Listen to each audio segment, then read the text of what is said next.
আসসালামু আলাইকুম, কেমন আছেন সবাই? নতুন বাসায় ওঠার পরে বাসা বাড়ি খুব ভালো করে সাজানো গোছানো এখনও কমপ্লিট হয়নি। একটা সংসারে সব কিছু ভেঙে চুরে আবার নতুন করে গোছানো চারটেখানি কথা না, সেটাকে আবার নতুনভাবে সাজানো গোছানো, কোথায় কোন জিনিস আছে সেগুলোকে বের করা, গোছগাছ করাটাও বেশ কষ্টের এবং ঝামেলার। যেহেতু প্রতিদিনই ব্যস্ত থাকতে হচ্ছে, আসলে সেভাবে এক্সট্রা টাইমও দেওয়া যাচ্ছিল না এই বাসা বাড়ি গোছগাছের কাছে।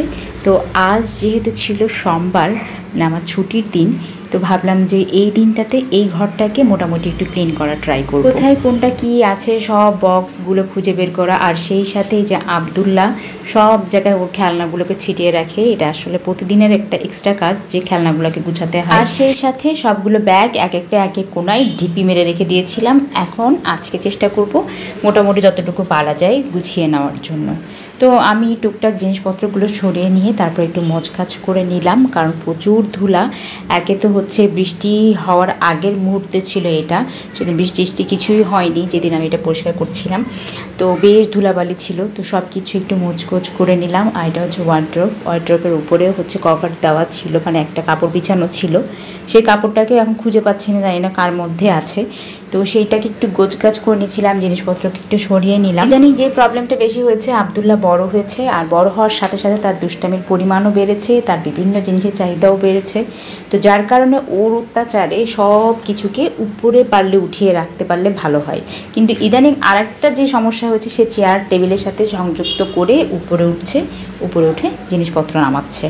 তো ওর অত্যাচারে মনে হচ্ছে যে উপরে একটা র্যাক টাইপের কিছু একটা করতে হবে, সেখানে সব কিছু আমাদের প্রয়োজনীয় জিনিসগুলোকে উঠিয়ে রাখতে হবে। এবারের বাসার যেহেতু 3টা রুম, আর 3টা রুমের মধ্যে আমাদের যে ডাইনিং স্পেসটা আছে সেই স্পেসটা খুব বেশি একটা বড় না হওয়ার কারণে ওখানে শুধুমাত্র আমরা ডাইনিংটাই রাখছি।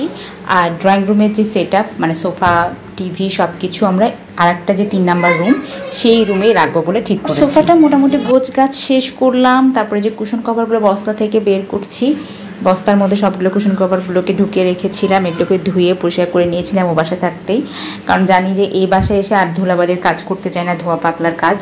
তো এখন হচ্ছে মোটামুটি যতটুকু পারি সেগুলো হচ্ছে সাজিয়ে নিলাম। একটা বাসাকে নতুন করে আবার সাজানোটা খুবই কষ্টের কাজ, আর একবার যখন বাসা চেঞ্জ করি মনে হয় আগামী 10 বছরে বাসা আর কোনো দিন চেঞ্জ করব না, কিন্তু তো পরিস্থিতি এমন একটা হয় যে চেঞ্জ করতেই হয়। এদিকে এই কাজটা শেষ করার পরে দেখলাম অনেকগুলো লাগেজ ভর্তি কাপড় চোপড় আছে, মানে আলমারি, এদিকে ওয়ার্ড্রপ, একটা ছোটো ওয়ার্ড্রপ, এগুলো সবগুলোর কাপড় চোপড় এখন গোছ করতে হবে আমাকে।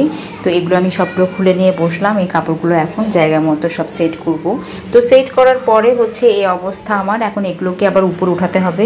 তো ভাবলাম যে আজকে আর সম্ভব না, এদিকে আমাদের ওয়াইফাই কানেকশন দেওয়ার জন্য লোক চলে আসছে, অলরেডি দুপুর গড়িয়ে গেছে, একদম অনেক দুপুরও হয়ে গেছে। এর মধ্যে আব্দুল্লাহকে গোসল করানো খাওয়ানোর পাটও তো আছে।